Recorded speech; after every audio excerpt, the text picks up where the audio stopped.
Good evening to all of you. आप सभी बच्चों को वेरी वेरी गुड इवनिंग। कैसे हैं आप सभी लोग? कैसे हैं आप सभी लोग? तो बच्चों, ये प्रोनाउन की सीरीज चल रही है और प्रोनाउन में हमने आपको अभी तक 3 क्लास ले लिया है। क्लास नंबर 4 आज है। पानी दे दीजिएगा। क्लास नंबर 4 आज है। ये क्लास नंबर 4 है जो चलने वाली है, वो आज क्लास नंबर 4 चलने वाली है। जैसा कि आपको बताया गया, किसी भी टॉपिक को हम लोग 3 पार्ट में पढ़ेंगे। फर्स्ट क्या होगा? बेसिक पार्ट होगा। सेकंड क्या होगा? तो आप कहना सर सेकंड एडवांस पार्ट होगा। और थर्ड क्या होगा? तो थर्ड क्या होगा? एक पीएस यानी प्रैक्टिस सेट होगा। टोटल इसमें प्रोनाउन में लगभग आपको 700 क्वेश्चंस सॉल्व कराए जाएंगे, जिसमें एडवांस पार्ट में आपको लगभग 400 क्वेश्चंस होंगे और पीएस में यानी प्रैक्टिस सेट में आपको 300 क्वेश्चन होंगे। टोटल आपको 700 क्वेश्चन सॉल्व करवाए जाएंगे। ठीक है ना? अब देखते हैं बच्चों, आज जो हम लोगों को पढ़ना है वो क्या है? प्रोनाउन है। और प्रोनाउन की हमने 3 क्लासेस अब तक आपको ले ली है। इसमें 3 क्लासेस आपकी अब तक हो चुकी हैं। प्रोनाउन क्या है हमने वो बताया, प्रोनाउन के पार्ट हमने आपको बता दिए। क्लास नंबर 1, 2 और 3 रिकॉर्डेड है। आप क्लास नंबर 1, 2 और 3 इसी चैनल पर आप देख सकते हैं। एक प्लेलिस्ट भी बनी हुई है, individual English by Sushil sir. Individual English by Sushil sir playlist भी आप वहां पर भी आप नोट कर सकते हैं, वहां पे भी आप देख सकते हैं। हमने पहले आपको प्रोनाउन के सारे पार्ट समझाए, वो पार्ट क्या होते हैं और कैसे कैसे उनका यूसेज होता है, उनका एप्लीकेशन क्या है, हमने आपको ये बताया। और इतनी चीज बताने के बाद हमने आपको क्या स्टार्ट किया? मैंने आपको क्वेश्चंस यहां से स्टार्ट किया एडवांस पार्ट में।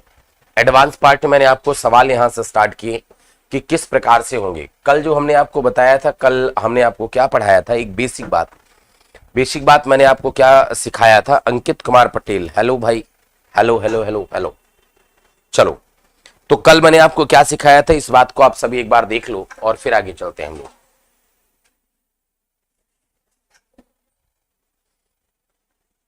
तो कल मैंने आपको यह सिखाया था कि आखिर वर्ब के बाद जो आएगा, देखो ऑब्जेक्ट होगा। अच्छा, वर्ब से पहले जो आएगा सब्जेक्ट होगा। सब्जेक्ट सब्जेक्टिव केस में होगा और ऑब्जेक्ट किस केस में होगा? ऑब्जेक्टिव केस में होगा। अब आप ये बताएं, सब्जेक्टिव केस, केवल एक चीज ध्यान रखना, प्रोनाउन में केवल पर्सनल प्रोनाउन का ही सब्जेक्टिव और ऑब्जेक्टिव केस होता है। ऐसा नहीं सभी प्रोनाउन का सब्जेक्टिव और ऑब्जेक्टिव केस होता है। आप कहना केवल पर्सनल प्रोनाउन का ही सब्जेक्टिव और ऑब्जेक्टिव केस होगा, सभी का नहीं होता है। तो आपको सब्जेक्टिव और ऑब्जेक्टिव केस हमने आपको एक चीज बताया। फिर एक बात बताई कि प्रेपोजिशन के बाद बच्चों जो कुछ भी आएगा वो प्रेपोजिशन का ऑब्जेक्ट कहा जाएगा और object case object objective case में होता है। इस बात को हमने आपको कल ही सिखा दिया था। हमने क्वेश्चन नंबर 8 तक करवा दिया था। क्वेश्चन नंबर 9 से समझने के लिए आज आगे बात समझो थोड़ा सा। अब देखो, कल जो मैंने आपको सिखाया था, कल हमने आपको यह सिखाया था कि देखो अगर कभी प्रेपोजिशन आ जाए, क्या आ जाए बोलो? प्रेपोजिशन।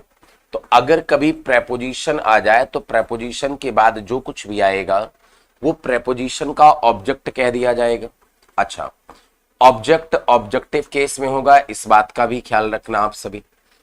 अब ऑब्जेक्टिव केस तो आप सभी समझ रहे होंगे क्या क्या होते हैं प्रोनाउन के।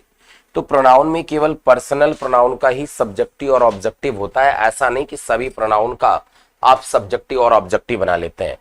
आप केवल कहेंगे सर पर्सनल प्रोनाउन का ही सब्जेक्टिव और ऑब्जेक्टिव होता है, तो आप क्या लिखेंगे इसका objective case? Me, us, you. अच्छा, यू का सब्जेक्टिव और ऑब्जेक्टिव केस सेम होता है। इट का भी सब्जेक्टिव ऑब्जेक्टिव केस सेम होता है, हिम, हर एंड देम। तो अब ये बताएं, ये ऑब्जेक्टिव केस हो गया। अब देखो यहां पर आपको समझना क्या था कि प्रेपोजिशन अगर कभी आए तो आप कहना सर प्रेपोजिशन के बाद जो कुछ भी होगा वो प्रेपोजिशन का ऑब्जेक्ट कह दिया जाएगा। अच्छा, प्रेपोजिशन के बाद जो कुछ भी होगा प्रेपोजिशन का ऑब्जेक्ट कह दिया जाएगा। अब प्रेपोजिशन को मुझे करना है कैटेगराइज। कुछ ऐसे प्रेपोजिशंस जो आपको शायद ना पता हो, कुछ ऐसे प्रेपोजिशंस हम लोगों को पढ़ने हैं।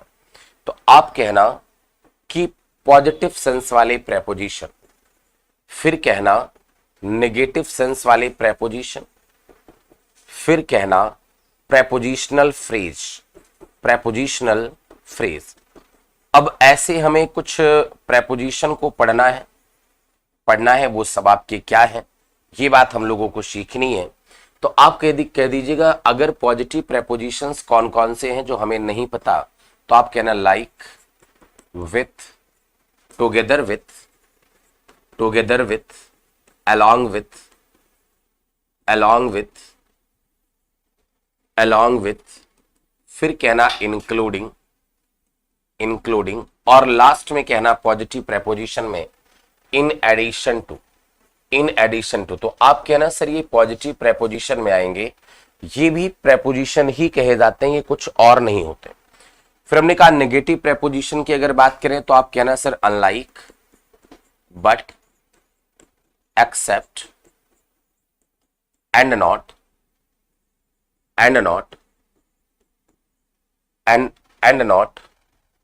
Excluding, and save. आप कहना सर ये नेगेटिव प्रेपोजिशन में आते हैं।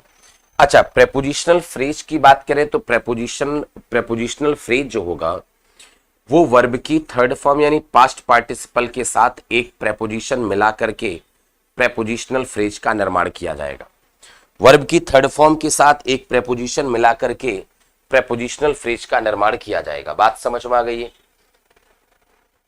Suraj Kumar good evening. सूरज वंदना वंदो मिश्रा गुड इवनिंग।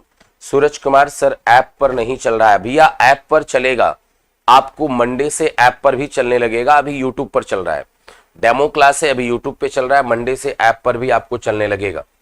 अंकित कुमार पटेल कह रहे हैं सर फीस क्या है? भैया फीस केवल और केवल 1000 रुपए है। फीस 1000 रुपए है। एप्लीकेशन में जाइए, वहां से आप परचेज कर सकते हैं। द स्पीड एप्लीकेशन पर प्ले स्टोर से आप सभी इंस्टॉल कर सकते हैं। तो क्या कहा गया? प्रेपोजिशनल फ्रेज यानी वर्ब की third form plus preposition prepositional phrase कहा जाता है। जैसे assisted by, led by, govern by, फिर कहना assisted by, led by, govern by, pleased with, followed by. ये आप कहना सर प्रेपोजिशनल फ्रेज कहे जाएंगे। फॉलोड बाय आप कहना सर ये प्रेपोजिशनल फ्रेज कहे जाएंगे। तो आप कहना सर ये आपके क्या है? प्रेपोजिशनल फ्रेज है। Arnav Dwivedi good evening Arnav. तो आपको क्या मैंने यहां पर सिखाया कि देखो अभी तक हमने ये पढ़ा था कि प्रेपोजिशन के बाद जो आएगा वो ऑब्जेक्ट होगा और ऑब्जेक्ट ऑब्जेक्टिव केस में होगा। प्रेपोजिशन के बाद जो आएगा वो ऑब्जेक्ट होगा और ऑब्जेक्ट किस केस में होगा? ऑब्जेक्टिव केस में होगा। हमने कुछ पॉजिटिव, नेगेटिव और कुछ प्रेपोजिशनल फ्रेज हमने आपको सिखाए। अब अगर आपको ये फ्रेज समझ में आ गए हो, अगर आपने लिख लिया हो, तो अब क्वेश्चन हम लोग सॉल्व करेंगे।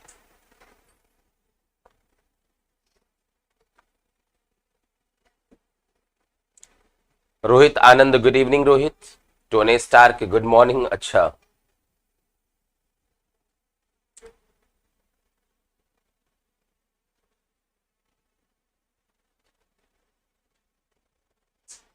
चलो आपको ये बात समझ में आ गई होगी। अब अगर आपको ये बात समझ में आ गई, कुछ ऐसे प्रेपोजिशंस जो कि अलग टाइप के हैं, जिनको आपने नहीं पढ़ा होगा, उन प्रेपोजिशंस की बात मैं आपसे कर रहा था। तो ये बताएं कि प्रेपोजिशन के बाद जो आएगा प्रेपोजिशन का ऑब्जेक्ट कहा जाएगा और ऑब्जेक्ट किस केस में होगा? ऑब्जेक्टिव केस में होगा। प्रेपोजिशन के बाद जो आएगा वो प्रेपोजिशन का ऑब्जेक्ट कहा जाएगा और ऑब्जेक्ट किस केस में होगा? तो आप कहना सर ऑब्जेक्टिव केस में होगा। किस केस में होगा? ऑब्जेक्टिव केस में होगा। अब आपको अगर ये बात समझ में आ गई हो तो अब देखते हैं क्वेश्चन। यहां पर क्वेश्चन नंबर 9 आपको क्या लिखा गया है समझिए। Everyone but she has handed in the homework. Hand in की बात करें तो हैंड इन कहने का मतलब क्या होगा? दे देना।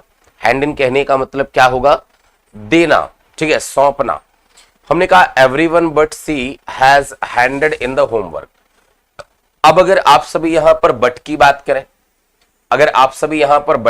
करें, तो आज तक देखा जाए तो बट को हमने केवल और केवल पढ़ा है कि एक कंजंक्शन है, लेकिन ऐसा नहीं है। बट केवल कंजंक्शन नहीं है, बट एक प्रेपोजिशन भी है और बट एक प्रोनाउन भी है। अगर बट एक कंजंक्शन है तो आप कहना कि अगर बट एक कंजंक्शन है तो बट का जो सेंस होगा वो एट होगा और एक कंट्रास्ट यानी विरोध को बताने के काम में आता है।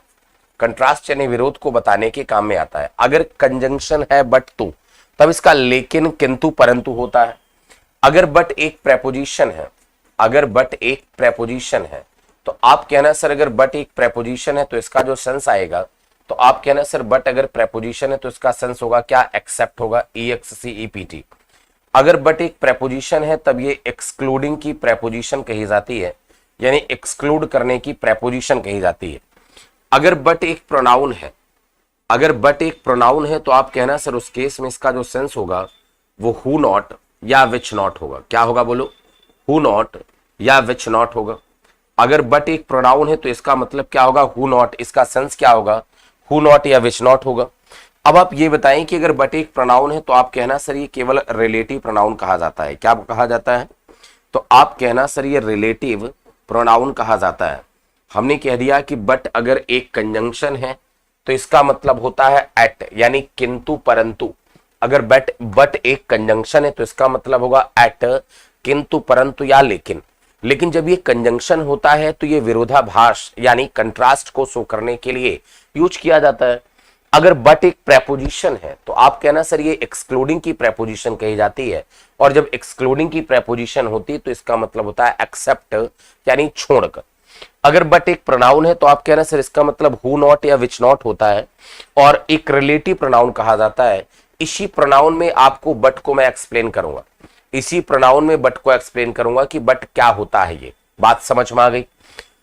अब अगर आपको इतनी बात समझ में आ गई और इतनी बात अगर आपको क्लियर हो गई, तो अब देखो थोड़ा यहां पर क्वेश्चन में, तो अब कहेंगे कि everyone but she has handed in the homework, यानी हर कोई उसे छोड़कर होमवर्क को सौंप दिया है। हर कोई उसे छोड़ करके होमवर्क को सौंप दिया है। अब आप कहेंगे ये कि सर अगर बट की बात करें ना, तो आप कहना सर बट एक प्रेपोजिशन है। यहां पर अगर बट एक प्रेपोजिशन है तो प्रेपोजिशन के बाद जो आएगा तो प्रेपोजिशन का ऑब्जेक्ट होगा। अब सी तो एक सब्जेक्ट होता है, ये बात आप सबको पता है। अगर सी सब्जेक्ट है तो इसका फिर ऑब्जेक्ट क्या होगा, तो आप कह लेना सर हर होगा। अब देखो हर तो ये प्रेपोजिशन का ऑब्जेक्ट है, मतलब हैज एक वर्ब है। अब हैज का सब्जेक्ट यहां पर क्या होगा, तो आप कह रहे हैं सर हैज का जो सब्जेक्ट है वो क्या है, एवरीवन है, और एवरीवन के ही अकॉर्डिंग हमने यहां पर क्या लगा के रखा है, हैज लगा के रखा है। तो आपको ये बात समझ में आई होगी कि everyone but her has handed in the homework. Handed कहने का मतलब सौंपना, इंटरेस्ट कहा जाता है, सौंपना कहा जाता है। क्वेश्चन नंबर 2 का, क्वेश्चन नंबर 10 का आप सभी बच्चे आंसर कमेंट करके जल्दी से बताएं। क्वेश्चन नंबर 10 का आंसर कमेंट करके बताएं।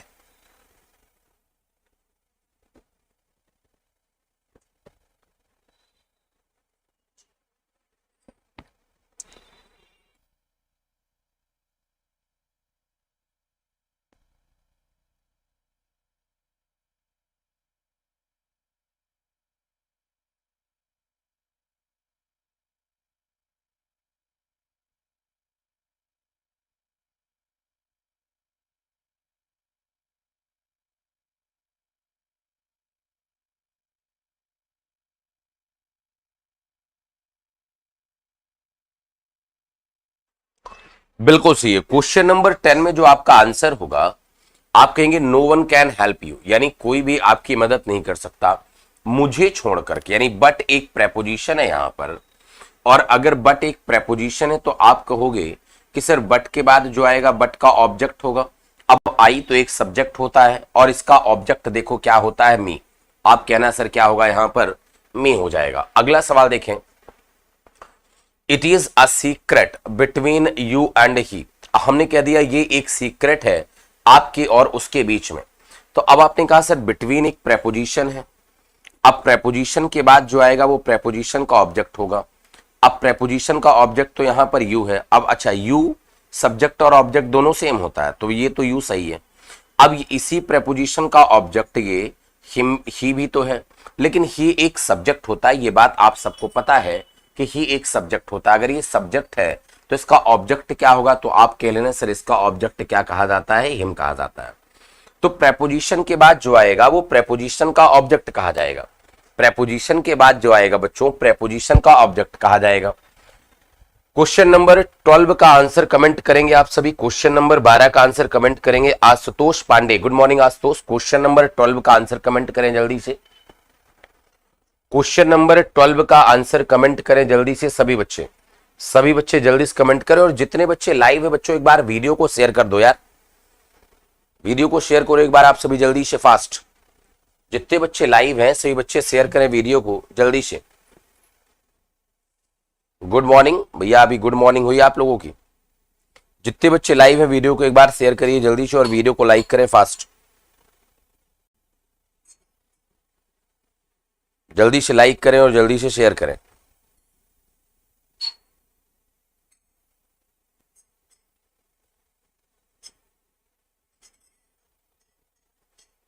चलो देम कह रहे हैं, बहुत अच्छी बात है, देम कह रहे हैं, बहुत अच्छी बात है। सभी का आंसर जो आ रहा है वो क्या आ रहा है, देम आ रहा है। सभी का आंसर जो आ रहा है वो क्या आ रहा है, तो आप कहना सर देम आ रहा है, बहुत अच्छा। क्या आंसर आ रहा है आपका, देम आ रहा है, तो ठीक है। यहां पर रोहित आनंद आप कह रहे हैं 12 में क्या हो जाएगा, देम हो जाएगा। आपने क्या कहा कि Kabir with they can do the question. अब आपने कहा सर विथ तो एक प्रेपोजिशन है, विथ एक क्या है, प्रेपोजिशन है। अगर ये प्रेपोजिशन है तो प्रेपोजिशन के बाद जो आएगा वो प्रेपोजिशन का ऑब्जेक्ट होगा, प्रेपोजिशन के बाद जो आएगा वो प्रेपोजिशन का ऑब्जेक्ट होगा। अब इस प्रेपोजिशन का जो ऑब्जेक्ट होगा तो आप कहेंगे सर दे तो एक सब्जेक्ट है और इसका ऑब्जेक्ट क्या कहा जाता है, देम कहा जाता है। तो आप कहेंगे कि Kabir with them can do the question. अब ये बताएं कि कैन का जो सब्जेक्ट होगा तो आप कहना सर सब्जेक्ट क्या है, कबीर है। सब्जेक्ट क्या है, कबीर है। क्वेश्चन नंबर 13 क्या आप सभी बता सकते हैं, जल्दी से कमेंट करें। सब एक दूसरे के देख के दे रहे हैं, कोई बात नहीं आशुतोष, आप भी देख करके दीजिए, कम से कम दीजिए तो, भले ही देख करके दीजिए।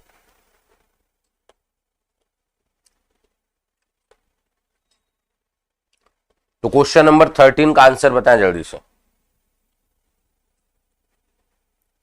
आई except them are allowed to go. I except them are allowed to go, answer बताएं जल्दी से क्या होगा। रोहित आनंद कह रहे हैं मी, मी कहां होगा ये, एम।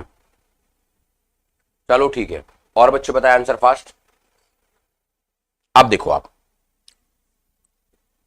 अगर आप बात करो यहां पर तो आप कहना सर एक्सेप्ट क्या हुआ, एक प्रेपोजिशन। एक्सेप्ट क्या हुआ, एक प्रेपोजिशन। प्रेपोजिशन के बाद जो आएगा वो क्या होगा, प्रेपोजिशन का ऑब्जेक्ट होगा। अब देखो ये ऑब्जेक्ट तो है, ये तो सही है। अब देखो इस आर वर्ब का सब्जेक्ट क्या होगा, तो आपने कहा सर ये तो ऑब्जेक्ट है, मतलब सब्जेक्ट क्या होगा यहां पर ये है। और आई के अकॉर्डिंग आप कहेंगे सर आर नहीं, हम क्या लगाएंगे, एम लगाएंगे। तो आप क्या कहेंगे, आई एक्सेप्ट देम, मतलब उन्हें छोड़ करके मैं एम अलाउड टू गो, मतलब मुझे जाने दिया गया, मुझे अलाउ कर दिया गया, जाने की आज्ञा, जाने की परमिशन दे दी गई, आपने ये कहा। तो आपने कह लिया सर यहां पे जो आंसर होगा वो आंसर ये होगा कि एम को आर में आप चेंज कर देंगे, और एक्सेप्ट हुआ एक प्रेपोजिशन, प्रेपोजिशन के बाद जो आएगा वो प्रेपोजिशन का ऑब्जेक्ट कहा जाएगा। अब आई के अकॉर्डिंग आपने क्या लगा लिया, यहां पर एम लगा लिया। अगर आपको ये बात समझ में आ गई हो तो अब देखते हैं क्वेश्चन नंबर नेक्स्ट। जल्दी से कमेंट करके बताएं, जितने बच्चे लाइव हैं आप सभी बच्चे कमेंट करके बताएं क्या ये वाला क्वेश्चन क्लियर हो गया, जल्दी से कमेंट करके बताएं। और ये क्लास रेगुलर 7 PM पर लाइव होती है, रेगुलर 7 PM पर आपकी ये क्लास लाइव होती है बच्चों। 13 नंबर वाला क्वेश्चन क्लियर हो गया। अगला देखें क्वेश्चन नंबर 14। इस बात को आपने समझ लिया होगा, प्रेपोजिशन के बाद जो आएगा प्रेपोजिशन का ऑब्जेक्ट कहा जाएगा, और object always is in objective case. Question number 14 पे आते हैं, और क्वेश्चन नंबर 14 का आंसर एक बार जल्दी से बताएं क्या होगा। अगर आपको समझ में आ रहा है तो क्वेश्चन नंबर 14 का आंसर बताएं फास्ट क्या होगा। He and not I have done the assignment. He and not I have done the assignment, answer जल्दी से बताएं कमेंट करके क्या होगा क्वेश्चन नंबर 14 का। क्वेश्चन नंबर 14 का जल्दी से कमेंट करके आंसर बताएं क्या होगा।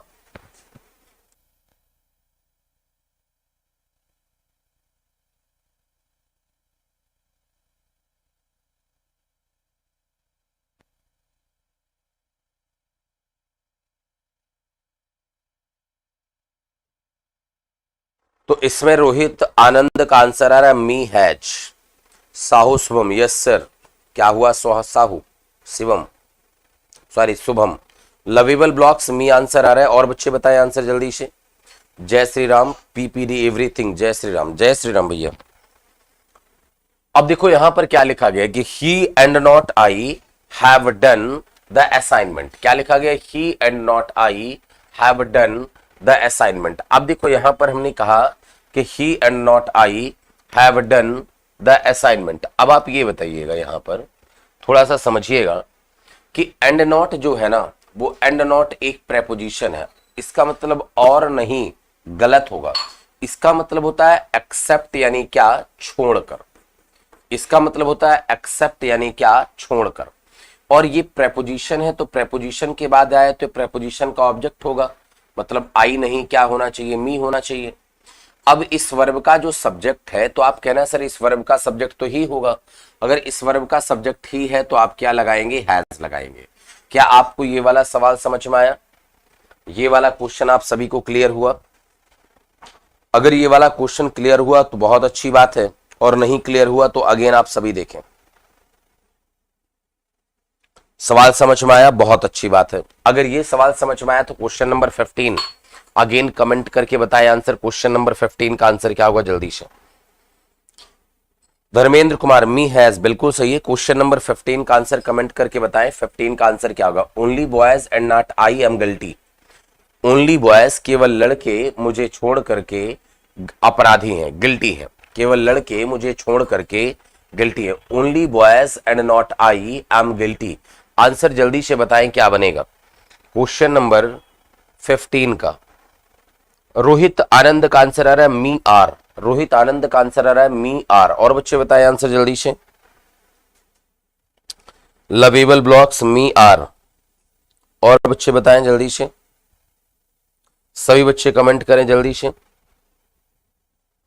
चलो बिल्कुल ठीक है, मी और आर होगा। यहां पर कैसे होगा इस बात को समझो आप ये बताएं कि एंड नॉट आपका एक प्रेपोजिशन हुआ, और इस प्रेपोजिशन के बाद जो आया प्रेपोजिशन का ऑब्जेक्ट हुआ, मतलब आई नहीं, क्या हो जाएगा? मी। अब आप ये बताएं कि ओनली बॉयज ये आपका सब्जेक्ट का काम करेगा। अगर ये सब्जेक्ट का काम करेगा तो आप ये बताएं कि एम नहीं, क्या होगा? यहां पर आर हो जाएगा। एम नहीं, क्या हो जाएगा? आर हो जाएगा। क्या आपको आर समझ में आ गया? साहू शुभम मी आर, सही है। वंदना मी आर, ठीक है वंदना।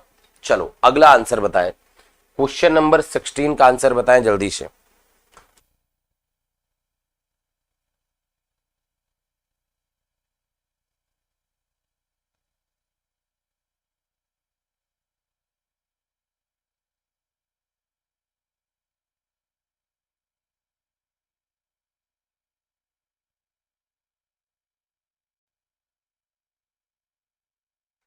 चले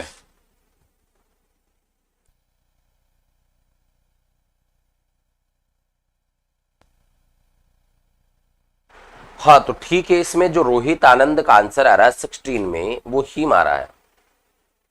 वंदना मिश्रा का भी आंसर क्या आ रहा है? ही मारा है। अर्णव कुमार द्विवेदी हिम।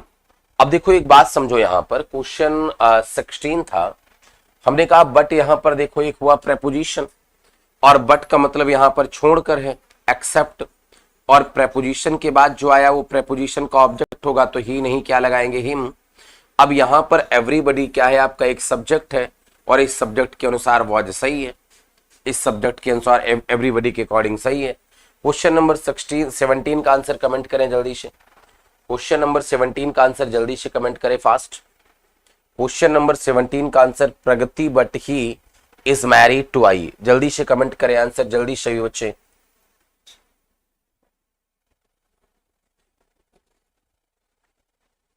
सभी बच्चे जल्दी से कमेंट करें। Question number 17 Pragati but he is married to I, क्या बनाएंगे आंसर?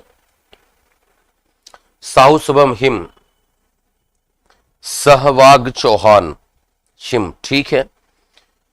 रोहित कह रहे हिम और मी होगा, बिल्कुल ठीक है रोहित, बहुत अच्छा। क्या होगा? हिम और मी होगा, बहुत अच्छे।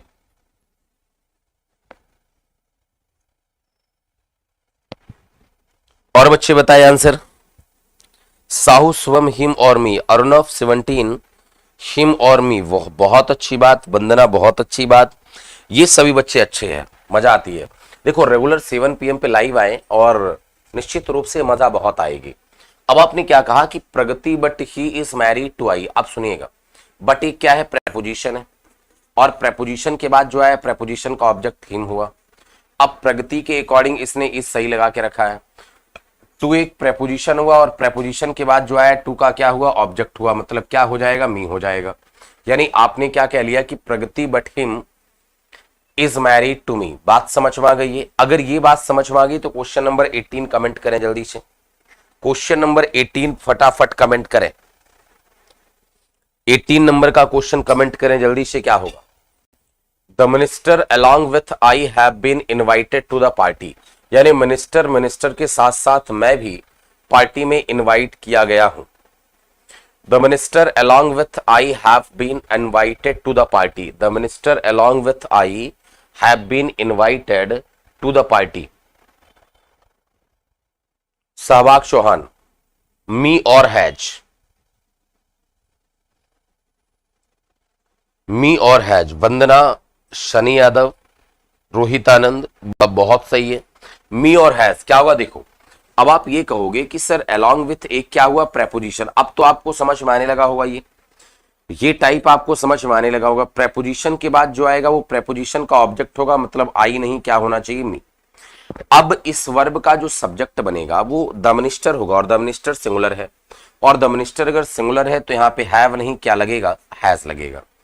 इसी प्रकार से क्वेश्चन नंबर आपको 19 भी समझ में आया होगा कि टुगेदर विथ की बात करें तो टुगेदर विथ एक हुआ प्रेपोजिशन, और प्रेपोजिशन के बाद जो आया वो प्रेपोजिशन का ऑब्जेक्ट होगा। अब वी ऑब्जेक्ट तो होता नहीं, वी सब्जेक्ट होता है, और इसका ऑब्जेक्ट क्या होता है, अस होता है।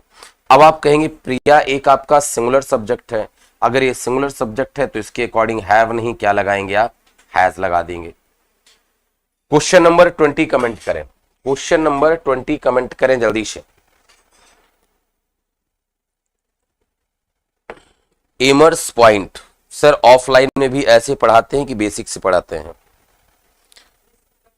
भैया ऑफलाइन में भी बेसिक और एडवांस दोनों चलता है। ऑफलाइन हो या फिर ऑनलाइन हो, बेसिक और एडवांस दोनों चलता है भैया, बेसिक और एडवांस दोनों चलता है। ऑफलाइन या ऑनलाइन बेसिक और एडवांस दोनों चलता है भैया, ठीक है ना। बताए आंसर 20 में। Shikha assisted by I am to attend the party, क्या होगा answer? Shikha assisted by I am to attend the party.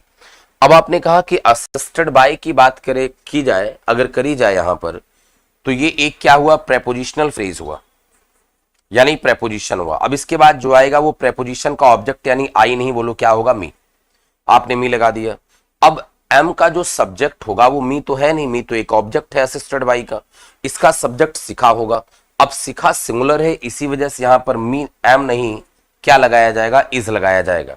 अगर आप सभी को ये सवाल समझ में आ गए हो तो एक बार थम्स अप करके जल्दी से आप लोग बता दो और फिर आगे चलते हैं हम लोग। अगर ये सभी सवाल आपको समझ में आ गए हो तो एक बार थम्स अप करके जल्दी से बता दो बच्चों, और फिर इसके बाद आगे चलते हैं हम लोग।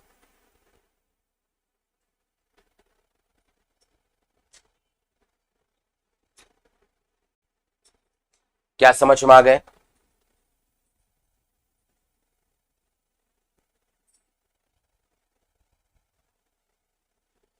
अगर ये सवाल समझ में आ गए तो थम्स अप करके जल्दी से बताएं सभी बच्चे। अब अगला सवाल देखें, क्वेश्चन नंबर 21 टू 27 समझते हैं। अब 21 टू 27 समझने तो भी आसान है। अब देखो क्वेश्चन नंबर 21 की बात करते हैं। She followed by they were welcomed. अब देखिए अगर हम बात करें तो ये फॉलोड बाय एक प्रेपोजिशनल फ्रेज हुआ, यानी प्रेपोजिशन कहिए। अब इसके बाद जो आया वो इसका ऑब्जेक्ट हुआ। अब दिस सब्जेक्ट होता है, ऑब्जेक्ट नहीं होता, तो आप क्या लगा लेंगे, देम लगा लेंगे।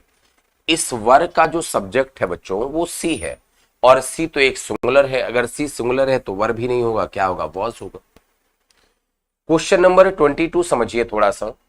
हमने कहा they say he has to do this, they say he has to do this. मैं आपकी न्यू बैच ज्वाइन कर रहा हूं ऑफलाइन वाला। एमर्स पॉइंट आपका वेलकम, आपका वेलकम है। एग्जामपुर पॉइंट 3 सर 1 से 5 वाली बैच आज क्लास चली यही, अच्छा चलो ठीक है। अब देखो क्या लिखा गया यहां पर, they say he has to do this. अब अगर आप सभी सेव को समझें, अगर हम सभी सेव को समझें तो सेव को चलो यहां पर समझ लेते हैं हम लोग थोड़ा अलग से। अगर सेव वर्ड को समझें तो अब सेव को अगर समझा जाए तो आप ये कहिए कि सेव क्या है, नहीं तो यहां पे नहीं वहीं पर समझते हैं, क्यों आगे चले हम लोग। सेव की बात की जाए तो आप कहना सर ये एक वर्ब है और एक प्रेपोजिशन भी है। हालांकि आज तक हमें केवल वर्ब के जैसे ही ये पता था, एक प्रेपोजिशन के जैसे मुझे पता ही नहीं था, लेकिन हमने कहा ये एक वर्ब और एक प्रेपोजिशन दोनों है। अगर ये वर्ब है तो इसका सेंस क्या होगा, टू डिपॉजिट यानी जमा करना, बचाना। और अगर एक प्रेपोजिशन है तो इसका मतलब क्या होगा, एक्सेप्ट यानी क्या, छोड़ देना। अगर एक ये वर्ब है तो इसका मतलब होगा टू डिपॉजिट, और अगर एक प्रेपोजिशन है तो इसका मतलब होगा एक्सेप्ट यानी क्या, छोड़ देना। अब आप ये बताएं हमें, हमने लिखा they say he has to do this. अब थोड़ा सा समझिएगा, हमने कहा कि अगर हमने ऐसा मान लिया थोड़ी देर के लिए कि सेव का सब्जेक्ट दे है और ही का सब्जेक्ट, हैज का सब्जेक्ट ही है, तो ये एक क्लॉज ये हुआ और एक क्लॉज ये हुआ। तो पहली बात तो दो क्लॉज को जोड़ने के लिए एक मुझे चाहिए सब्जेक्ट, सॉरी कंजंक्शन चाहिए। दो क्लॉज को जोड़ने के लिए एक कंजंक्शन चाहिए, जो कि कंजंक्शन ये है नहीं, पहली बात। दूसरी बात ये कि चलो अब ये वाला तरीका तो फेल हो गया, ठीक है, इसे भी हटाओ। दूसरी बात, अगर हम ये समझे कि ये सब्जेक्ट हुआ, ये वर्ब हुआ और ये इसका ऑब्जेक्ट हुआ, तो ये हिम हो जाएगा। अब ये इसका सब्जेक्ट, ये वर्ब, ये ऑब्जेक्ट, तो अब आपको आगे समस्या खड़ी हो जाएगी कि फिर हैज किसके अकॉर्डिंग लगा, तो आप कहेंगे सर ये भी तरीका फेल हुआ। अब अगर ये सारे तरीके फेल हो गए, मतलब ये सेव यहां पर कोई वर्ब नहीं है, सेव यहां पर एक प्रेपोजिशन है, जिसका मतलब होगा छोड़कर। हमने कह दिया उन्हें, उसे छोड़कर, उन्होंने इसे, उसे छोड़ करके उन्हें इसे करना पड़ता है। हमने कहा अगर एक प्रेपोजिशन है तो प्रेपोजिशन के बाद जो आएगा वो प्रेपोजिशन का ऑब्जेक्ट होगा। अब ये जो हैज है वो हैज दे के अकॉर्डिंग लग रहा है, तो दे तो प्लूरल है, इस वजह से हैज नहीं बोलो, क्या हो जाएगा, हैव हो जाएगा। हैज नहीं बोलो, क्या हो जाएगा, हैव हो जाएगा। अब अगर ये 22 नंबर तक आपको क्वेश्चन क्लियर है, 22 तक क्वेश्चन अगर क्लियर है, तो अब देखेंगे हम लोग 22 के बाद। 22 के बाद जो है वो एक नेक्स्ट कॉन्सेप्ट है, एक अगला कॉन्सेप्ट है, बिल्कुल मिलेगा भाई 1000 में। क्या हुआ,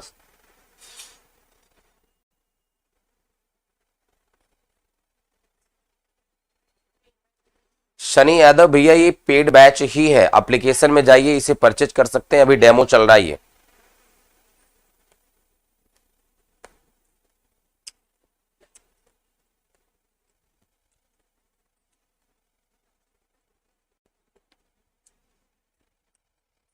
अभी डेमो चल रहा है, एप्लीकेशन में जाइए, आपको यही बैच मिलेगा 1000 रुपए में।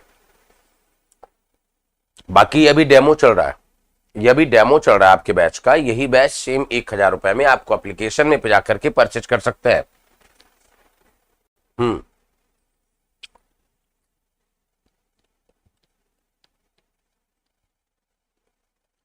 चलो अब क्वेश्चन नंबर आप 23 नंबर समझें। अब क्वेश्चन नंबर 23 समझने के लिए सुनना, अच्छा सा सवाल है, बहुत अच्छा सा सवाल है ये। हमने कहा कि आपने पजेसिव पढ़ा होगा, तो पजेसिव आपने दो टाइप से पढ़ा हुआ है, एक तो ये एडजेक्टिव भी होता है और एक ये प्रोनाउन भी होता है। अगर ये एडजेक्टिव है तो आप इसे पजेसिव एडजेक्टिव को आप डिटरमिनर की कैटेगरी में रखते हैं। और डिटरमिनर के लिए एक बात याद रखना कि डिटरमिनर इंग्लिश में कभी भी बिना नाउन के नहीं लिखे जा सकते। डिटरमिनर में एक बात याद रखना, डिटरमिनर इंग्लिश में कभी भी बिना नाउन के नहीं लिखे जा सकते। हालांकि कुछ प्रोनाउन डिटरमिनर का भी काम करते हैं, कुछ प्रोनाउन डिटरमिनर का भी काम करते हैं, यानी कुछ प्रोनाउन डिटरमिनर और प्रोनाउन दोनों हैं। लेकिन यहां पर जो अभी लिखने वाले हैं, जो कुछ हैं केवल और केवल डिटरमिनर हैं। अब अगर वो केवल और केवल डिटरमिनर है, मतलब वो बिना नाउन के नहीं लिखे जा सकते। अब ये बताओ कितने हैं वो डिटरमिनस, तो आप कहना सर 7 डिटरमिनस, पजेसिव डिटरमिनस 7 है, माई, अवर, योर, हर, हिज, इट्स और दियर।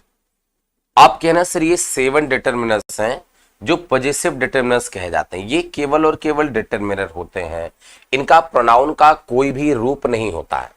अब कहना कि सर डिटरमिनर इंग्लिश में कभी भी बिना नाउन के नहीं लिखे जा सकते, मतलब ये कि इनके साथ एक नाउन डेफिनेट है आएगा। दूसरी बात, अगली बात, पजेसिव प्रोनाउन की बात करें तो पजेसिव प्रोनाउन आपके 6 हैं। कौन कौन से? Mine, ours, yours, hers, his और दियर्स। आप कहना सर पजेसिव प्रोनाउन आपके 6 हैं, mine, ours, yours, hers, his और दियर्स। आप कहना सर पजेसिव प्रोनाउन आपके कितने हैं? सर 6 हैं। शहबाग चौहान, डेमो चलेगा अभी इस वीक चलेगा, आज थर्सडे है, फ्राइडे और सैटरडे आपका डेमो चलेगा, ठीक है ना। फ्राइडे और सैटरडे आपका डेमो और चलेगा, फिर एप्लीकेशन पे बैच आपका चलने लगेगा। तो हमने कहा mine, ours, yours, hers, his और दियर्स। अब आप ये बताइए कि अगर माइन की बात करें तो एक बात आप सभी याद रखिएगा कि माइन कहने का सेंस क्या होता है? माई प्लस नाउन। आर्स कहने का सेंस क्या होगा? Are plus noun. फिर आप कहना कि योर्स कहने का सेंस क्या होगा? Your plus noun, your plus noun. फिर हर्स कहने का सेंस क्या होगा? हर प्लस नाउन। अच्छा, एक बात याद रखना कि जो हिज होता है वो पजेसिव डिटरमिनर और एडजेक्टिव और प्रोनाउन दोनों होता है। तो हिज कहने का मतलब हिज प्लस नाउन और दियर्स कहने का मतलब क्या? दियर प्लस नाउन। यानी आपने क्या देख लिया कि ये आपके पजेसिव एडजेक्टिव है, वो क्या है? प्रोनाउन है। अब पजेसिव एडजेक्टिव को ही डिटरमिनर कहा जाता है और डिटरमिनर इंग्लिश में कभी भी बिना नाउन के नहीं लिखे जा सकते। तो आप कहना सर डिटरमिनर्स इंग्लिश में बिना नाउन के कभी भी लिखे नहीं जा सकते, लेकिन जो प्रोनाउन होते हैं ये प्रोनाउन बिना नाउन के लिखे जाते हैं क्योंकि इनमें नाउन का एक भाव छिपा रहता है। कैसे? माइन कहने का मतलब क्या होगा? माई प्लस नाउन, मतलब इसमें नाउन का एक भाव छिपा हुआ है, नाउन का एक भाव छिपा हुआ है। आर्स कहने का मतलब क्या होगा? आर प्लस नाउन, इसमें नाउन का एक भाव छिपा हुआ है। योर्स कहने का मतलब योर प्लस नाउन, इसमें नाउन का एक भाव छिपा हुआ है। फिर हमने कह दिया हर्स प्लस हर्स कहने का मतलब हर प्लस नाउन, मतलब इनमें नाउन का जो भाव एक है वो छिपा हुआ है बच्चों। तो आपने कह लिया कि पजेसिव एडजेक्टिव यानी ये डिटरमिनर्स का काम करते हैं और बिना नाउन के नहीं लिखे जा सकते। अब अगर आपको ये बात समझ में आई तो ये बात समझ में आ गई तो एक सवाल मैं आपको समझा दे रहा हूं, देखिएगा। अभी सीजल का क्वेश्चन था ये, सीजल का क्वेश्चन था ये, योर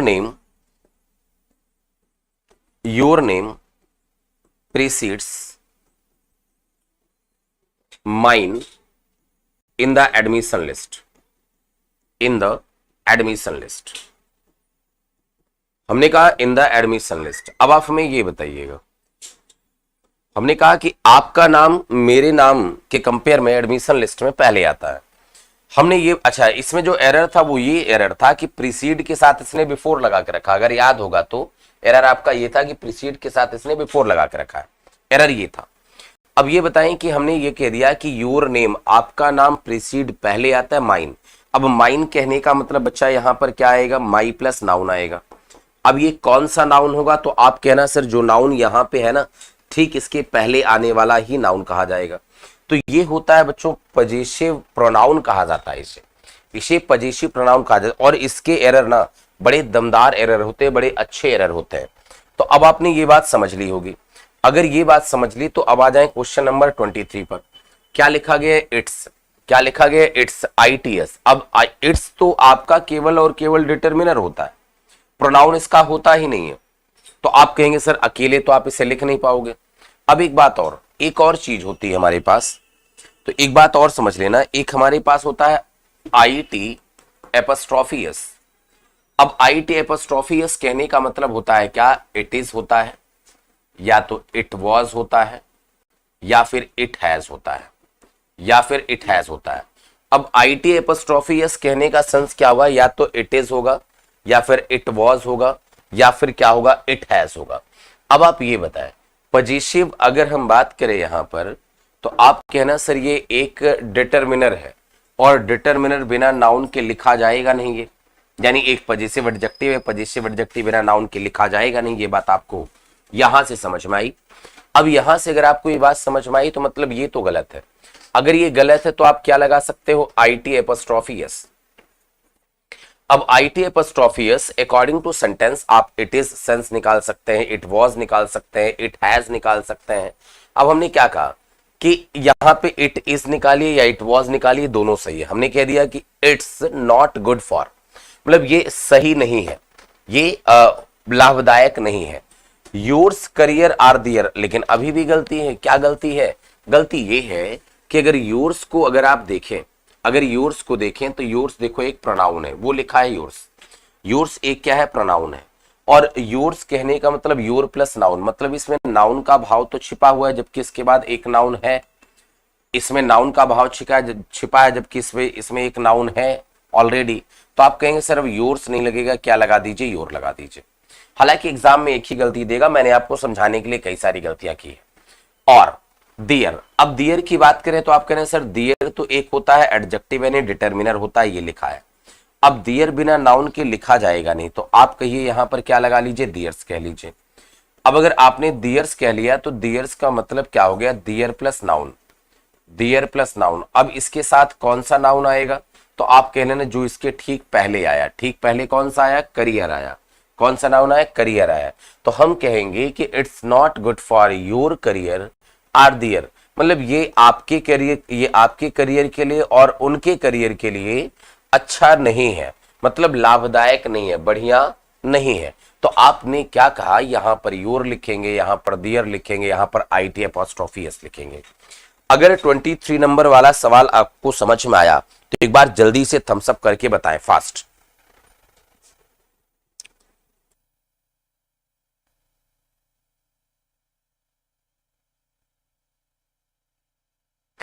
अभिषेक 3819 यादव जी, तो प्रैक्टिस बैच चलती है दोपहर को 12:30 से सिविल लाइंस ब्रांच पर, सिविल लाइंस ब्रांच पर चलती है।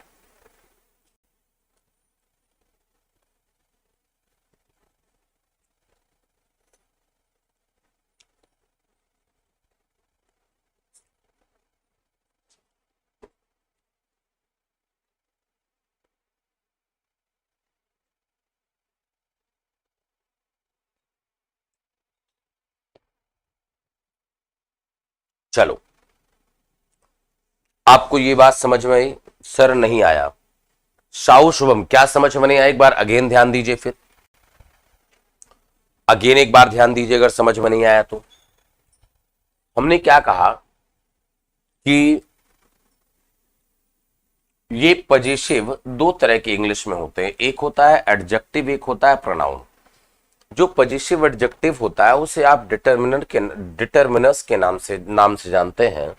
और वो टोटल कितने होते हैं? तो आप कहना सर 7 होते हैं। माई, अवर, योर, हर, हिज, इट्स और दियर।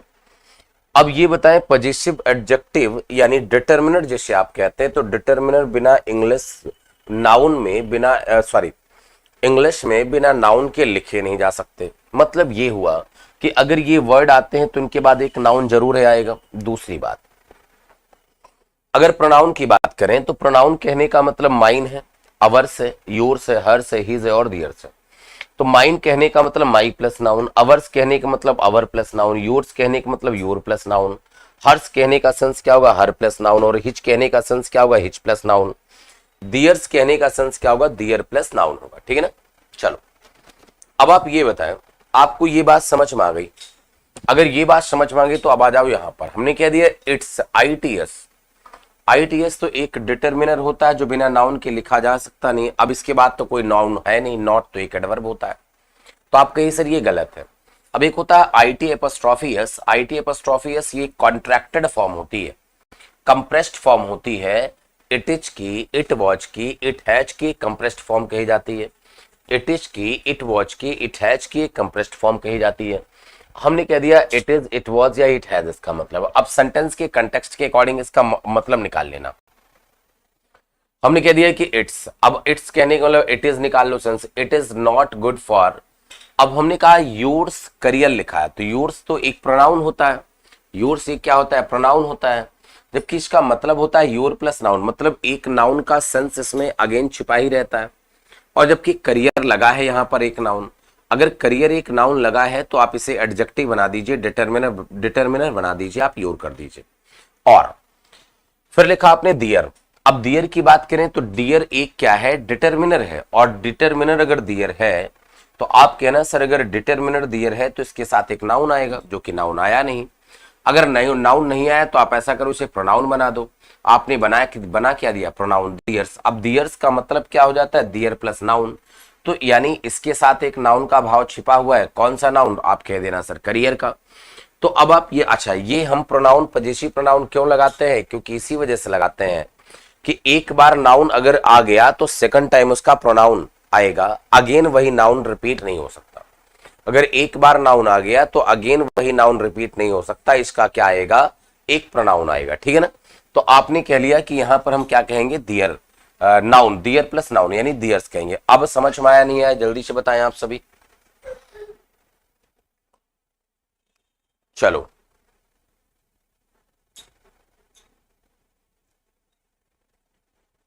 मैथ्स प्रैक्टिस बैच कोई हाँ अमित सर पढ़ा रहे होंगे शायद। चलो समझ में आ गया।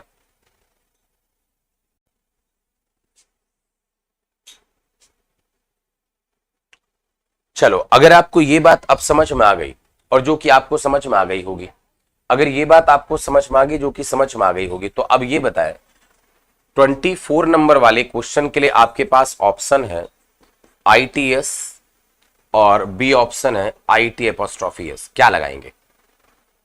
24 नंबर वाले क्वेश्चन के लिए आपके पास ऑप्शन है ITS और IT एपोस्ट्रोफी एस। क्या लगाएंगे? जल्दी से कमेंट करके बताएं बच्चों, जल्दी से कमेंट करके बताएं सभी बच्चे। लबेबल ब्लॉक्स का आंसर नंबर ए आ रहा है।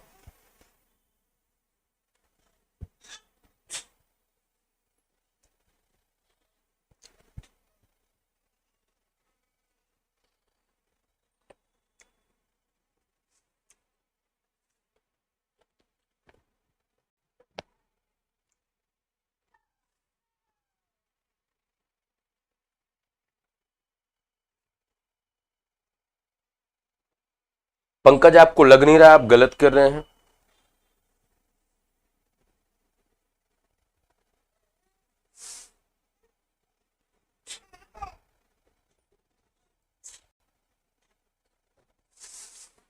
पंकज आपको लग नहीं रहा आप गलत कर रहे हैं? चलो देखो मैं आपको बताता हूं। यहां पर देखो, अगर आप देखो सभी, तो कलर एक नाउन है। अगर कलर एक नाउन है तो यहां पर आप क्या लिखोगे, एक इसका डिटर्मिनर लिखोगे, यानी आंसर नंबर इसमें 1 लगाओगे।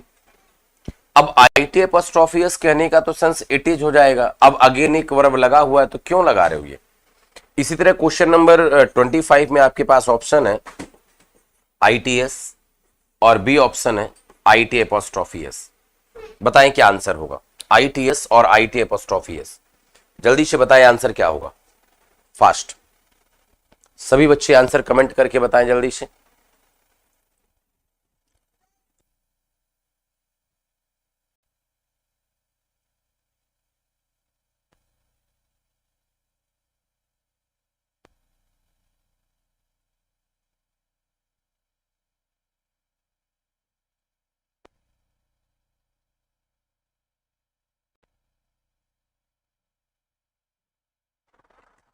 अब इसमें जो आंसर होगा वो answer number IT apostrophe S सभी का बिल्कुल सही आ रहा है। तो आंसर क्या लगाए यहां पर, आंसर नंबर आप 2 लगाइएगा, क्योंकि यहां पर टू कॉस्टली फॉर अस, इसके लिए हमें सब्जेक्ट और वर्ब चाहिए, और IT एपोस्ट्रोफी एस आप लगा देंगे बिल्कुल सही हो जाएगा। अब आ जाए 26 नंबर वाले कॉन्सेप्ट पर। अब 26 नंबर वाला कॉन्सेप्ट हमें आगे समझना पड़ेगा, तो चलो आपको समझा देते हैं। अब देखो अगर हम बात करें यहां पर IT यानी इट की, तो इट एक थर्ड पर्सन का प्रोनाउन है। इट एक थर्ड पर्सन का प्रोनाउन है। इट का यूज कहां कहां पर करते हैं देख लो। इट का यूज आप टाइम के लिए करते हैं, इट आप डे के लिए करते हैं, इट आप डेट के लिए करते हैं, इट का यूज आप मंथ के लिए करते हैं, इट का यूज आप ईयर के लिए करते हैं, इट का यूज आप सीजन के लिए करते हैं, इट का यूज आप करते हैं वेदर के लिए करते हैं, इट का यूज आप टेम्परेचर के लिए करते हैं, इट का यूज आप ऑब्जेक्ट के लिए करते हैं। ऑब्जेक्ट यानी कोई नॉन लिविंग चीज, ऑब्जेक्ट के लिए करते हैं। इट का यूज आप सभी, आप कहना सर इट का यूज हम करते हैं किसी एनिमल के लिए करते हैं, किसी भी प्रकार का एनिमल। फिर इट का यूज हम चाइल्ड या बेबी के लिए करते हैं। और इट का यूज हम सभी करते हैं किसके लिए, डमी सब्जेक्ट या इंट्रोडक्टरी सब्जेक्ट के लिए करते हैं। डमी सब्जेक्ट या इंट्रोडक्टरी सब्जेक्ट के लिए करते हैं। तो इट का यूज यहां पर होता है। अब थोड़ा सा एग्जाम्पल भी समझना।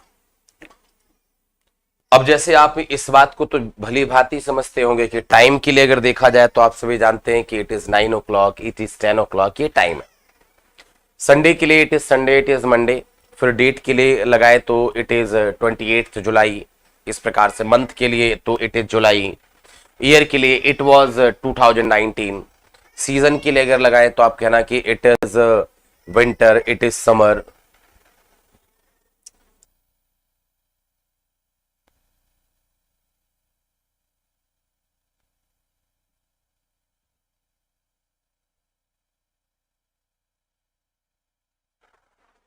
वेदर की बात की जाए तो आप वेदर के लिए कहना है कि सर वेदर जो लगाते हैं वो किसके लिए, तो वेदर के लिए आप इट लगाते हैं। जैसे हमने कह दिया it is rainy day, it is rainy day, ये वेदर हो गया।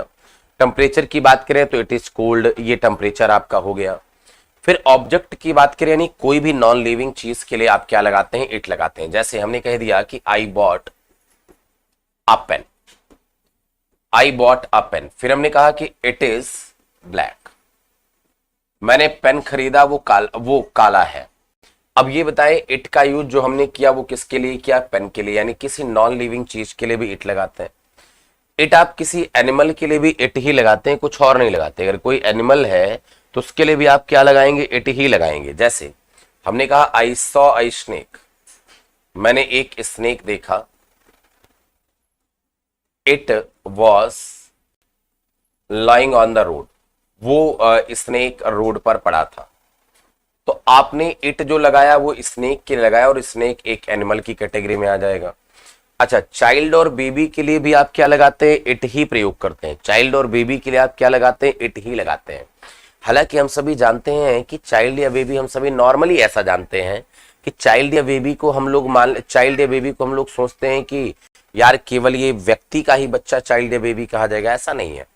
अगर किसी मंकी का बच्चा है वो भी चाइल्ड या बेबी कहा जाएगा। अगर किसी काऊ का बच्चा है वो भी चाइल्ड या बेबी कहा जाएगा।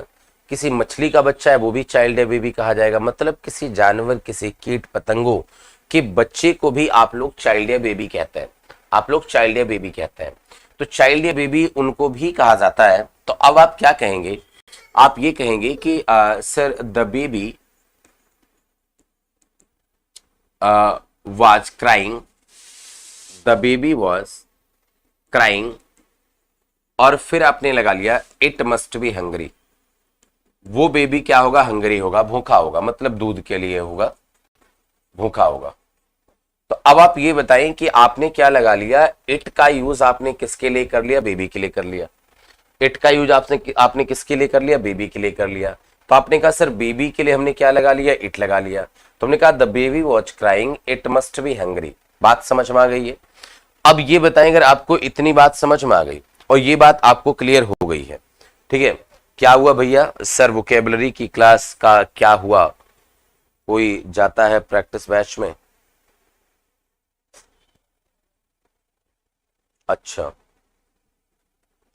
चलो अब देखो, अब हम कहें डमी सब्जेक्ट या इंट्रोडक्टरी सब्जेक्ट की बात करें तो अब मेन सवाल यहां से पूछा जाता है, ये क्या है, इस बात को समझो। इसमें होता क्या बच्चों, ये होता है कि इट आएगा और इसके बाद इज या वॉज आएगा और इसके बाद एक सब्जेक्ट रहेगा प्रोनाउन। अगर सब्जेक्ट कोई प्रोनाउन है इसके बाद, क्योंकि ये तो डमी सब्जेक्ट होता है, मतलब सब्जेक्ट को केवल इंट्रोड्यूस करने का काम करता है। तो इसके बाद जो आएगा वो एक सब्जेक्ट होगा जो कि प्रोनाउन अगर हो। अगर सब्जेक्ट ये प्रोनाउन है तो आप कहना सर उसको हम किस केस में रखेंगे, सब्जेक्टिव केस में रखेंगे। सवाल ये पूछा जाता है। उसको हम किस केस में रखेंगे, सब्जेक्टिव केस में रखेंगे। सवाल ये पूछा जाता है। अब देख लो, सवाल आपको ये पूछा जाता है। अब ये बात आपको समझ में आई तो अब देखो एग्जाम्पल मैं आपको समझाता हूं। हमने एक एग्जाम्पल लिखा कि it is me who has done this work, who has done this work. अब समझिएगा, हमने कहा it is me who has done this work. अब हमने कहा कि इट इज तो आया, चलो ठीक है। अब इसके बाद जो आएगा वो मेन सब्जेक्ट होगा और वो सब्जेक्ट सब्जेक्टिव केस में होगा, मतलब मी नहीं, क्या लगाएंगे आप, आई। हालांकि देखा जाए तो हम लोग मतलब अपने डेली रूटीन में it's me it's me it's me कहते रहते हैं डेली रूटीन में, लेकिन वो कहना गलत है। वो कहना गलत है, इट्स आई कहना गलत है। मतलब मैं हूं, इट्स मी नहीं, इट्स आई, ठीक ना।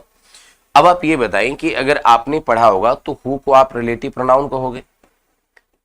अब एक बात ध्यान रखना कि रिलेटिव प्रोनाउन का कोई अपना पर्सन नंबर जेंडर केस नहीं होता। ध्यान दीजिए, रिलेटिव प्रोनाउन का अपना कोई पर्सन नंबर जेंडर केस नहीं होता है। आप कहना कि कोई किसी भी रिलेटिव प्रोनाउन का अपना कोई भी पर्सन नंबर जेंडर केस नहीं होता।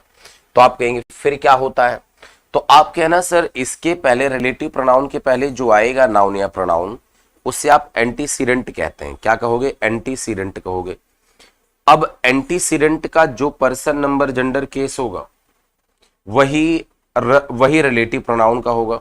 अब हमने कह दिया आई कॉमन जेंडर है तो हु कॉमन जेंडर हो जाएगा, आई सिंगुलर है तो हु सिंगुलर हो जाएगा, फिर आई सब्जेक्टिव केस है तो हु सब्जेक्टिव केस हो जाएगा, हु सब्जेक्टिव केस हो जाएगा।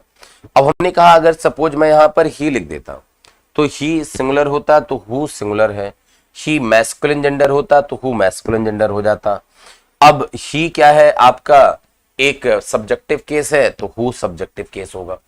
तो मतलब जो इसके पहले आने वाले एंटीसीडेंट का पर्सन नंबर जेंडर केस होगा वही रिलेटिव प्रोनाउन का पर्सन नंबर जेंडर केस हो जाएगा। यानी कुल मिला के आप ये कह देंगे कि जो आई है वही अब हु बन जाएगा। तो मतलब हु का मतलब इनडायरेक्टली अगर समझा जाए तो हु का मतलब यहां पर आई है। अगर आई है तो इस वर्ब का ये क्या बना, सब्जेक्ट बना। अब हु का मतलब इनडायरेक्टली यहां पर आई हो गया, तो अब उसके अकॉर्डिंग यहां पर हैज नहीं क्या लगाएंगे, हैव लगाएंगे। तो इससे ये दो तरह की गलती पूछी जाती है। It is I who have done this work, दो तरह की गलती पूछी जाती है। अगर आप सभी को ये वाली गलती समझ में आ गई हो, जो कि आपको समझ में आ गई होगी, मैं उम्मीद करता हूं कि आप सभी को ये बात समझ में आ गई हो। अगर आप सभी को ये वाली गलती समझ में आ गई है तो आप जल्दी से इसे नोट कर डालें। ये वाली गलती समझ में आ गई तो आप जल्दी से इसे नोट कर डालें और फिर इसके बाद हम लोग चलते हैं आगे। जल्दी से आप सभी नोट करें, फास्ट।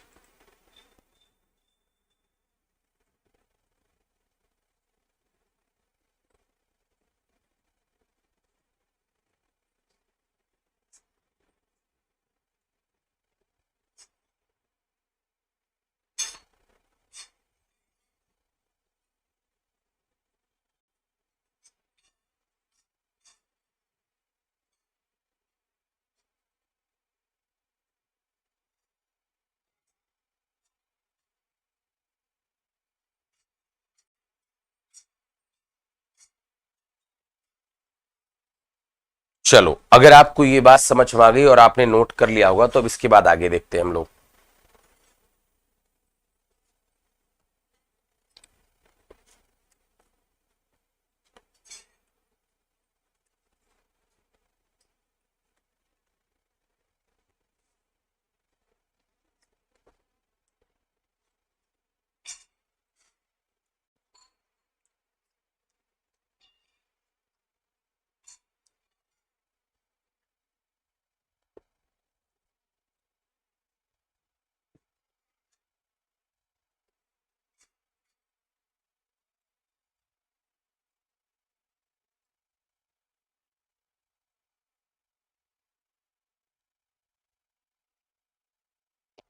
चलो, ये बात आपको समझ में आ गई।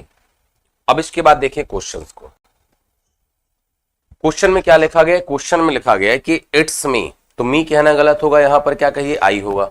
बाकी आगे ठीक है। फिर हमने कहा it was always him, him कहना गलत होगा, यहां पर क्या होगा, ही होगा। बाकी आगे बिल्कुल सही है। फिर आगे देखिए आप, अच्छा, इसका टेलीग्राम पर बच्चों इसकी पीडीएफ अपलोड है टेलीग्राम पर, आप सभी वहां से टेलीग्राम पर पीडीएफ देख लीजिएगा। टेलीग्राम पर पीडीएफ देख लीजिएगा आप सभी बच्चे, टेलीग्राम पर अपलोड है पीडीएफ, ठीक है ना। पीडीएफ कहां पर है, टेलीग्राम पर है, देख लीजिएगा। अब देखिए 28 नंबर का क्वेश्चन, हमने कहा इट वॉज ऑलवेज ही, तो ही सही है, बाकी आगे वाली भी बात सही, मतलब 28 नंबर का क्वेश्चन सही है। इट इज मी कहना गलत होगा, इट इज आई हो जाएगा, बाकी आगे ठीक है। इट इज मी कहना गलत हो जाएगा, आई हो जाएगा, और आई के अकॉर्डिंग यहां पर हैज नहीं, क्या हो जाएगा, हैव हो जाएगा। फिर इट इज मी कहना गलत है, इट इज आई हो जाएगा। इट इज मी कहना गलत है, इट इज आई हो जाएगा। क्या आपको ये सारे सवाल समझ में आ गए? ये सारे सवाल आपको समझ में आ गए? चलो, सारे सवाल समझ में आ गए ये?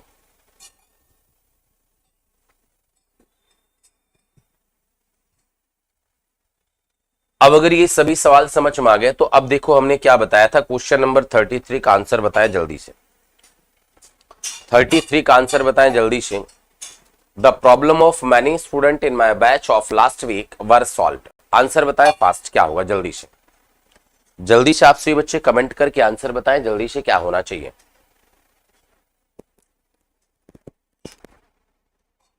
क्वेश्चन नंबर 33 का टाइप वही है, मैं आपको बता चुका हूं कि ऐसा क्यों होता है, ऐसा क्यों होता है, ये बात मैं आपको बता चुका हूं। अब देखो यहां पर समझो, आप एक बात समझना, आपको समझाया गया कि प्रेपोजिशन के बाद जो कुछ भी आएगा वो प्रेपोजिशन का ऑब्जेक्ट कहा जाएगा।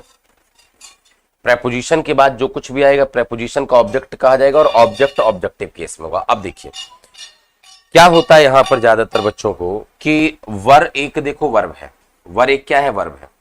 अब समस्या ये होती है यार, वर्ब तो ये है, मतलब इससे पहले जो कुछ आया इतना बड़ा सब्जेक्ट हुआ। बच्चों को दिक्कत ये होती है सर इतना बड़ा सब्जेक्ट कैसे लगाएं, वर्ब वर्ब कैसे लगाएं, इतना बड़ा सब्जेक्ट। तो अब मेरी बात सुनिएगा, आपने कहा लास्ट वीक क्या सब्जेक्ट होगा, नहीं, लास्ट वीक सब्जेक्ट नहीं होगा। क्यों? क्योंकि प्रेपोजिशन आया और प्रेपोजिशन का ऑब्जेक्ट होगा, सब्जेक्ट नहीं होगा। तो आपने कहा क्या इन माई बैच माई बैच होना चाहिए, नहीं, ये भी ऑब्जेक्ट होगा। क्यों? क्योंकि ये इनका ऑब्जेक्ट हो जाएगा। फिर आपने कहा तो क्या मैनी स्टूडेंट होगा सब्जेक्ट, नहीं, ये भी नहीं होगा, ये भी ऑब्जेक्ट होगा। क्यों? क्योंकि ऑफ आया और ये ऑफ का ऑब्जेक्ट हो जाएगा। मतलब सब्जेक्ट क्या है यहां पर, द प्रॉब्लम। अगर द प्रॉब्लम सिंगुलर है तो द प्रॉब्लम सिंगुलर के अकॉर्डिंग यहां पर वर नहीं, क्या लगेगा, वॉज लगेगा। आप सभी को समझ में आया होगा। आगे सवाल देखिए, क्वेश्चन नंबर 34 टू 37। इस सवाल को भी सॉल्व कर लेते हैं और आज के लिए बस इतना ही रहेगा। 34 टू 37 क्या लिखा गया है, the condition of the people living in the rural areas of the country. आप ये बताएं, ऑफ प्रेपोजिशन है, मतलब इस प्रेपोजिशन का ये ऑब्जेक्ट, ये इन प्रेपोजिशन है, इस प्रेपोजिशन का ये ऑब्जेक्ट, फिर ऑफ प्रेपोजिशन है, इस ऑफ प्रेपोजिशन का ये ऑब्जेक्ट, यानी इसमें सब्जेक्ट क्या है, द कंडीशन, और द कंडीशन सिंगुलर है। अगर सिंगुलर है तो यहां पर आर नहीं, क्या लगेगा, इज लगेगा। फिर देखिए यहां पर क्या लिखा गया कि इंक्लूडिंग एक क्या होता है, प्रेपोजिशन, इस प्रेपोजिशन का ये ऑब्जेक्ट। फिर ऑफ क्या होता है, एक प्रेपोजिशन, इस प्रेपोजिशन का ये ऑब्जेक्ट, यानी सब्जेक्ट क्या है, the whole block. The whole block अगर सब्जेक्ट है, सिंगुलर है, तो वर नहीं, क्या लगेगा, वॉज लगेगा। फिर आप देखिए कि अगर हम बात करें तो ये ऑफ एक प्रेपोजिशन है, मतलब इससे पहले जो कुछ भी आया पूरा ये किसका है, ऑब्जेक्ट। तो आप कह देना सर ये ऑफ का ऑब्जेक्ट है, यानी सब्जेक्ट यहां पर क्या है, एक्सपोर्ट। एक्सपोर्ट सिंगुलर है, इस वजह से यहां पर हैव नहीं, क्या लगेगा, हैज लगेगा। हैव नहीं, क्या लगेगा, हैज लगेगा। सर वॉइस मिसमैच हो रहा है, देखिए एक बार चेक करिए जल्दी से। फिर आगे देखिए क्या लिखा गया, because copper prices are going down. चूंकि कॉपर प्राइसेस क्या हो रही है, नीचे जा रही हैं, तो the demand for alternative product to copper are listening. तो अब ये बताएं, ये टू का ऑब्जेक्ट हुआ, फिर ये फॉर भी एक प्रेपोजिशन हुआ, तो फॉर का ऑब्जेक्ट आपका अल्टरनेटिव प्रोडक्ट हुआ। अब ये बताएं द डिमांड आपका सब्जेक्ट है और इस सब्जेक्ट के लिए आर नहीं, क्या लगेगा, इज लगेगा। तो क्या आपको बच्चों ये सारे क्वेश्चंस आपको सभी क्वेश्चन आप सभी को समझ में आ गए या नहीं आ गए, जल्दी से बता दीजिए। क्या ये सभी क्वेश्चन आप सभी को समझ में आ गए, नहीं आ गए? जल्दी से बता दीजिए। और अगर ये सभी क्वेश्चन समझ में आ गए तो बहुत अच्छी बात है। तो बच्चों बस आज के लिए इतना ही रहेगा। इसके बाद हम लोग कल मिलते हैं अगेन अपने टाइम से, और टाइम वही होगा 7 PM का टाइम होगा। और आपसे बच्चे वीडियो को शेयर कर दिया करें। फ्राइडे और सैटरडे आपको और भी यूट्यूब पर ही डेमो चलेगा। इसके बाद ये बैच एप्लीकेशन पे चलेगा। ओके बच्चों, bye bye and good night everyone.